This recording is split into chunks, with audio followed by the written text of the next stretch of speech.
Thank you. You may be seated.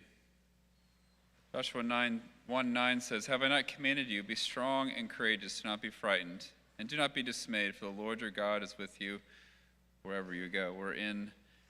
Courage is always needed, but at times courage becomes more and more relevant thing.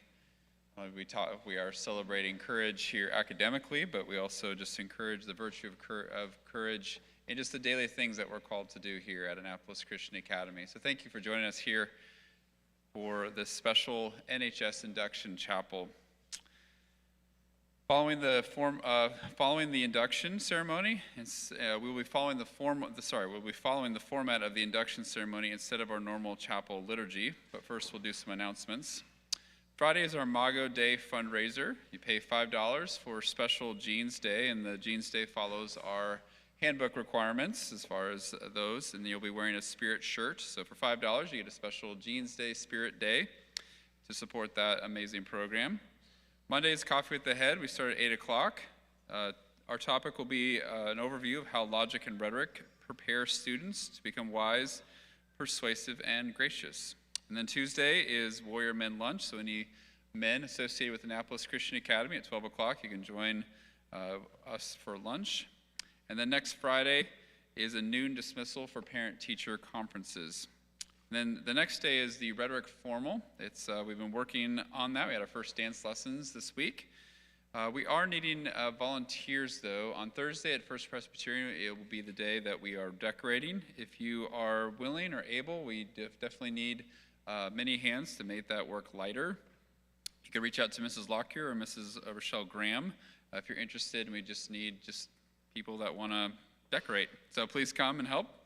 And then Sound of Music tickets are on sale. They are going very fast. If you have any inclination of going to the show and haven't gotten your tickets, I would encourage you to do that right away.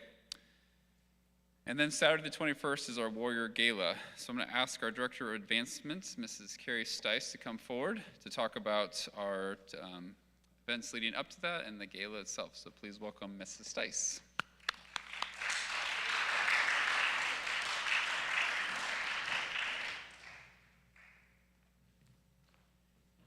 Morning. Smile. All right, so I know I just talked to you guys yesterday about this, but we have our raffle going on, and so the date's been extended to Monday, March 16th. So that gives you some more time this weekend. You can visit some neighbors, friends, get some more books for your parents to take to work. Great prizes, 3 to choose from. So there's a gun, 2-carat diamond earrings, and $1,000 in gift cards, which those are all amazing. So work on selling some of those, and great prizes for that. So remember, if you sell 1 book, you get a Spirit Day on Thursday, March 19th. If you sell 5, you get the Spirit Day and a free dress day on Friday, March 20th. And then if you sell 10, you get a pizza lunch on Friday, March 27th. And then, of course, hopefully somebody will get that silly string party for selling the most as a house. Also, starting on Monday, we're going to have our silent auction online, so you can start bidding online, and there's a lot of great items. We'll also have the live auction preview. There is something special that we will have this year. Some of you may have heard of the auction item with the Corpus Christi Fire Department. So we're going to have Firefighter for a day, and so we're very, very excited to have that. And there's a bunch of neat things that go along with that. So a lot of fun items and neat things. So that'll all be online. Students, what you can do is look online and see what you want, and then tell your parents to buy it. And then go ahead and if you haven't bought your tickets yet, go ahead and you can scan that QR code and sign up to buy your tickets. The earlier you do it, the better. It just kind of helps us with knowing how many people are attending so we can make plans appropriately. So if you have any questions, let me know, and we appreciate it. Thank you.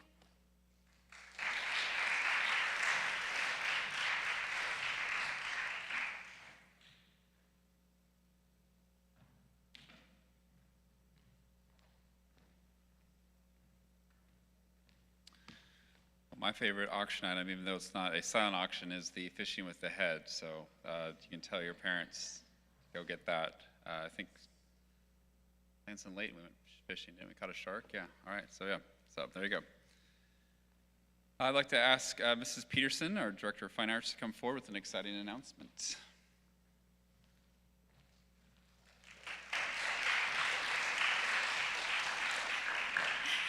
Thank you. I would like to call Valor Hansen and Peoria Faylauer to the stage.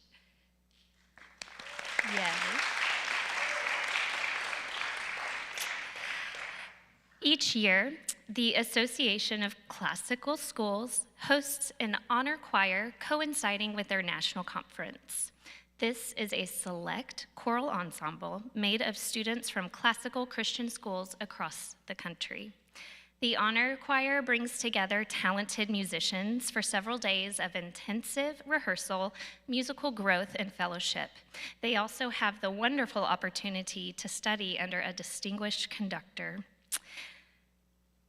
It is both a high-level music opportunity and a celebration of the classical Christian tradition of pursuing truth, goodness, and beauty through the arts. This year, ACA is thrilled to send 2 of our students to enjoy this immersive musical experience. The 2 students get an all-expenses-paid trip to Atlanta, Georgia, where they'll get to spend a week preparing and getting to know other students in a similar situation as them. Valor and Peoria, we are so proud of you and want to congratulate you for your hard work and preparation and auditions with the assistance of Mr. Bradshaw. Your work has set you apart of other students, and we are just so proud of that. We cannot wait to send you off to represent our school and develop your artistry. Congratulations.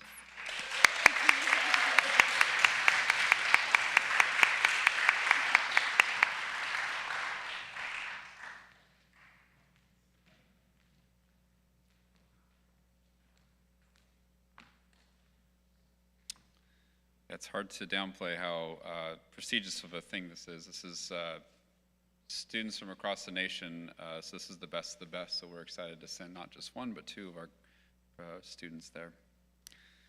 At this time, I'd like to welcome Dr. Yankee, our National Honor Society advisor, our students involved in the NHS induction to the stage.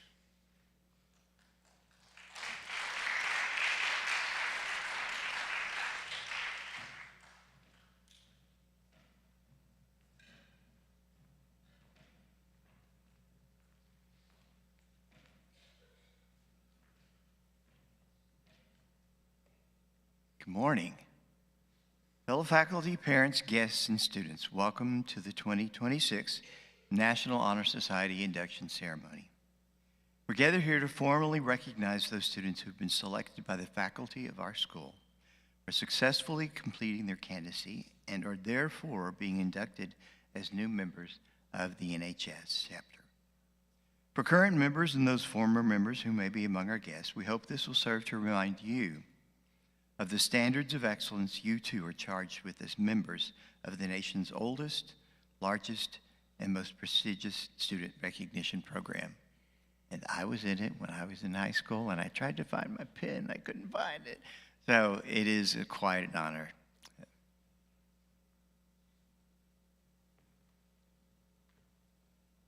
Our chapter is proud to be inducting these new members with today's ceremony, indicating the continued emphasis on excellence they represent in our school and community. Throughout the year, our chapter members serve as role models for other students. In addition to strong academic records that established their membership eligibility, they serve several different communities through many activities. Many serve in their churches in various ministries, and they have helped here at Annapolis with such things as athletic events and house service projects. They are leaders on the court, the field, and the stage. We are proud of this record of accomplishment and welcome these new members who bring new energy to support the continuing work of NHS members.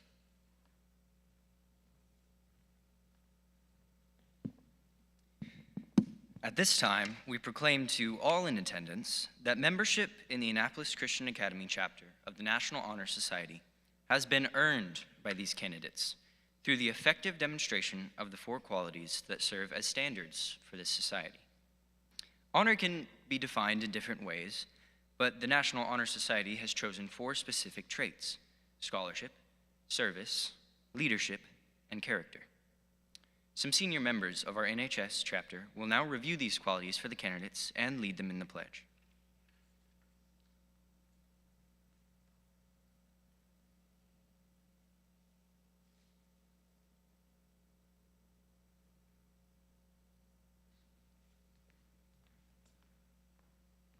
The classical virtue of scholarship is the relentless pursuit of wisdom, knowledge, and truth. Rooted in the ancient traditions of Greece and Rome, it is ultimately found in God's word. As Psalm 119, verse 105 states, "Your word is a lamp unto my feet and a light unto my path." Scholarship is seen as essential to a well-ordered mind and society. Plato and Aristotle taught that learning cultivates reason, refines character, and strengthens moral virtue. The medieval scholars carried this torch forward, seeing study as a path to understanding both the world and the divine. Proverbs 18:15 says, "An intelligent heart acquires knowledge, and the ear of the wise seeks knowledge." True scholarship is not merely the accumulation of facts, but a disciplined commitment to lifelong learning. It requires humility, the recognition that there is always more to know.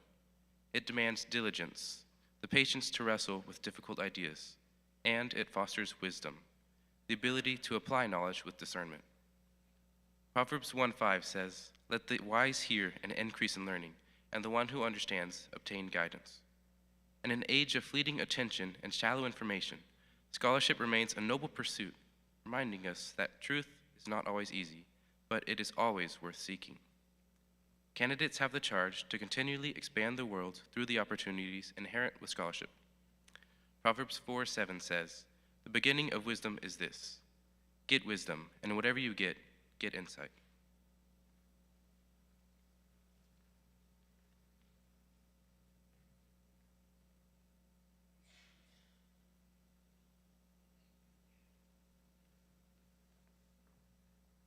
Leadership is more than authority. It is the embodiment of classical virtues that inspire and guide others toward a higher purpose. The great leaders of history exemplified wisdom, courage, justice, and temperance. Wisdom enables a leader to make sound decisions, learning from the past while shaping the future. Courage allows them to stand firm in adversity, upholding principles even when challenged. Justice ensures fairness, treating others with dignity and integrity. And temperance keeps power in check, balancing ambition with humility.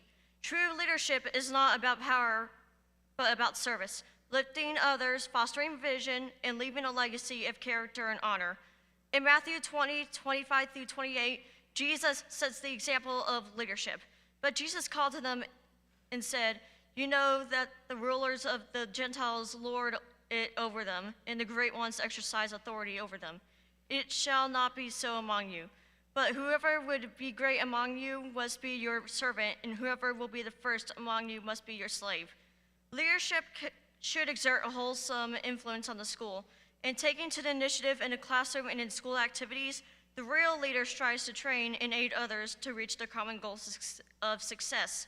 The price of leadership is sacrifice, the willingness to yield one's personal interests for the interests of others. Philippians 2:3 states, "Do nothing from selfish ambition or conceit, but in humility count others more significant than yourself." A leader has self-confidence and will go forward when others hesitate. No matter what power and resources may exist in the school, community, or nation, they are ineffectual without the guidance of a wise leader. Leadership is always needed, thus, to lead is a meaningful and substantive charge to each of our members. 1 Timothy 4:12 says, no one despise you for your youth, but set the believers an example in speech and conduct and love and faith and purity.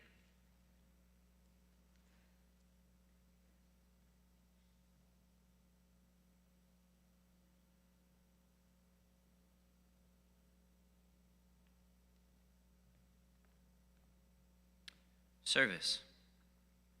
The virtue of service is the foundation of strong communities and noble character. Rooted in ancient philosophy and upheld by great leaders throughout history, service calls us to look beyond ourselves and act for the good of others. Aristotle saw it as essential to a just society, while Christ taught that true strength lies in selflessness. In Matthew 20:28, he says, even as the Son of Man came not to be served, but to serve, and to give his life as a ransom for many. Service is not about seeking recognition, but about lifting others up, whether through small acts of kindness or great sacrifices. Galatians 5:13-14 says, "For you are called to freedom, brothers. Only do not use your freedom as an opportunity for the flesh, but through love serve one another. For the whole law is fulfilled in one word: you shall love your neighbor as yourself." In giving, we grow in virtue, humility, and purpose. As we serve, we fulfill our highest calling, that of glorifying God. Luke 6:38 says, "Give, and it will be given to you. Good measure, pressed down, shaken together, running over, will be put into your lap. For with the measure you use, it will be measured back to you."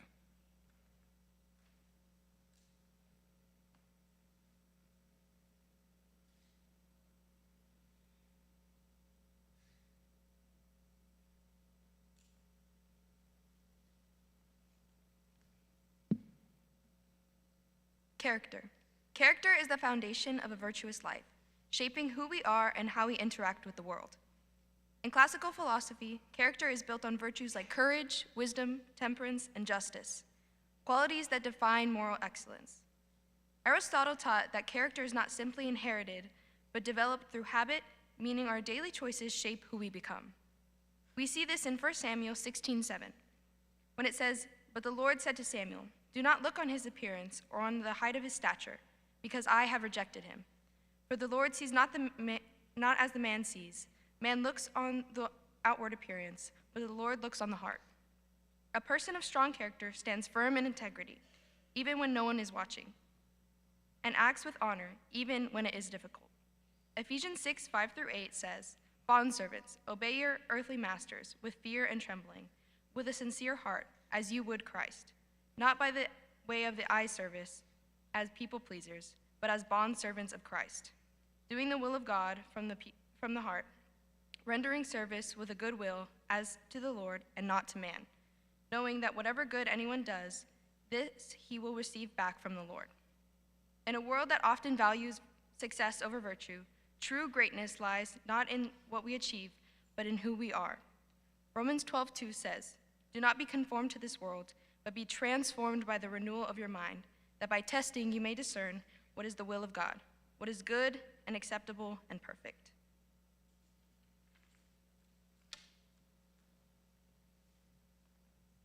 At this time, will the new inductees please rise, raise your right hand, and repeat the pledge. I will say it first, and y'all can repeat after me. Please join me in reciting the pledge. I pledge to uphold the high purposes of the National Honor Society, to which I have been selected. I will be true to the principles for which it stands, and I will always maintain and encourage the high standards of scholarship, leadership, service, and character. Thank you. And now, as your name is called, please come to the stage to sign the official chapter register and to receive your pins. Please pause for a photo and then return to your seat. Chloe Bevan.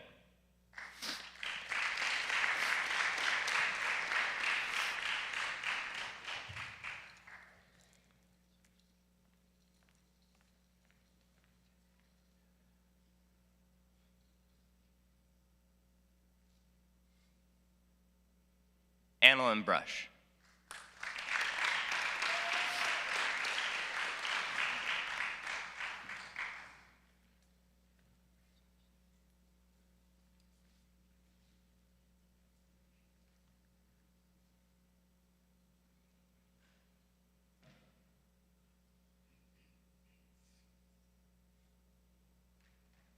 Fabian Castellanos.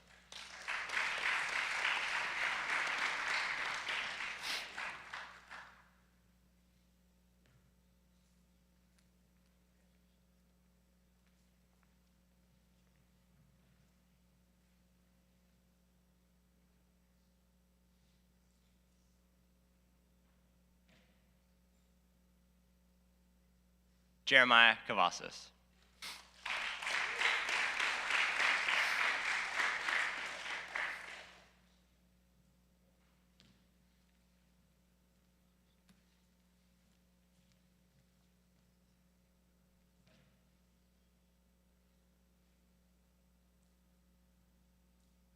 Caleb Copeland.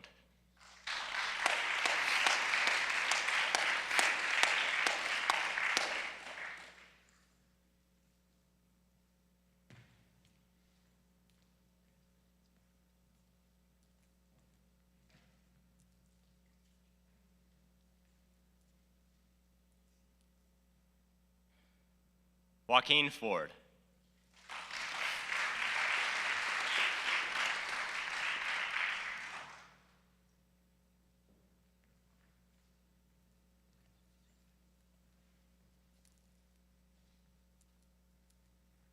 Lucy George.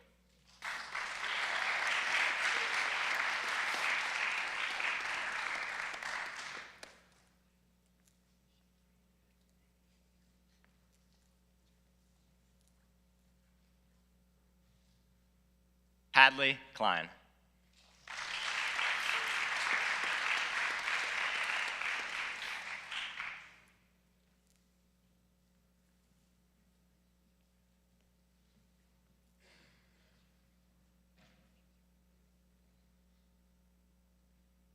Frankie LeBron.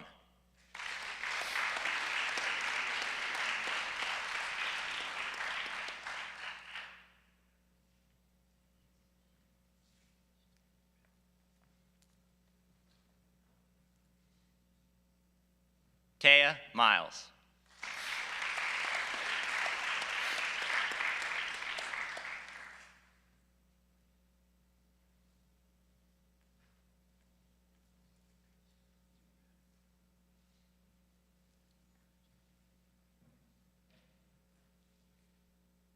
Stella Sawyer.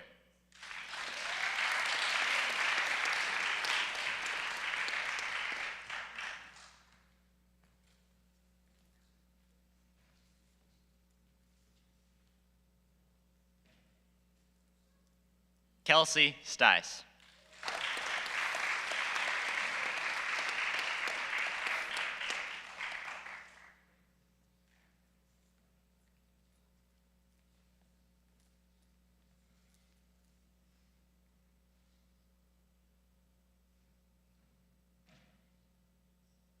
Tierra Mouton, who is not present.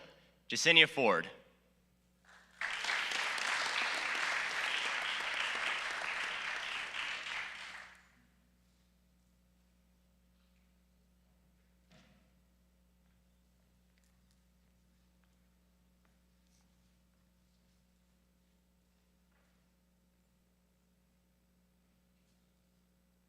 Emily Marsh.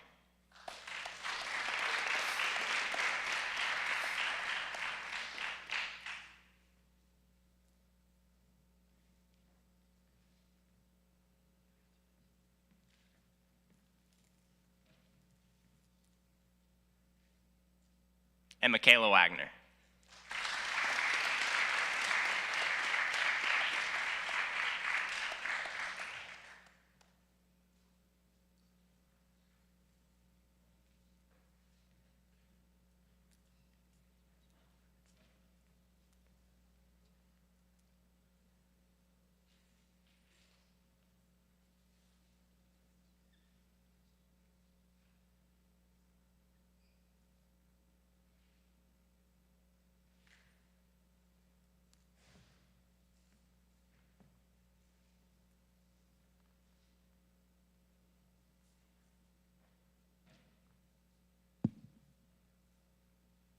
A lot of tall guys here.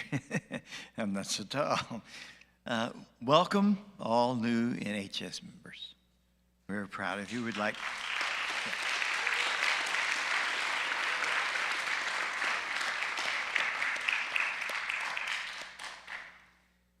We would like to invite these new members and their families to join current NHS members to a reception immediately following the ceremony in the lobby outside of the chapel. And now please welcome our head of school, Mr. Travis Lockyer, who will offer congratulatory remarks to the new members.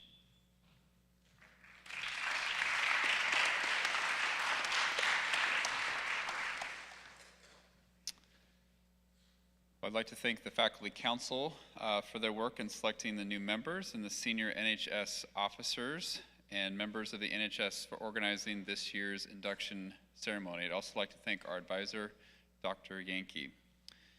Would you please join me once again in thanking them with a round of applause?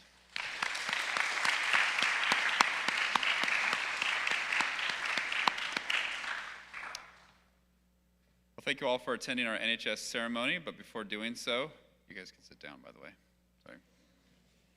Before doing so, though, would you please, again, please, those of you that are current or new members of the NHS Society, you'll gather first we'll gather on stage for a photo, and then we'll have a reception in the chapel foyer immediately following.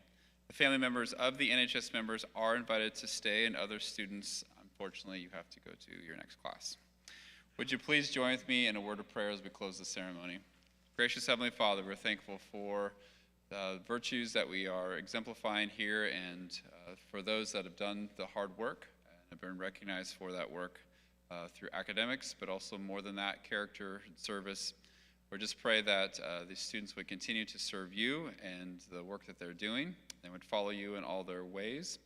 And as a school, we just continue to glorify you in all that we do. Just bless this day and this week that you've given us, and we just ask your hand of protection and blessing over the troops involved in the conflict overseas. Lord, we ask all this in your name. Amen. At this time, after I dismiss you, and current and new members of NHS, you'll come forward for a picture. Everyone else, you are dismissed. Thank you.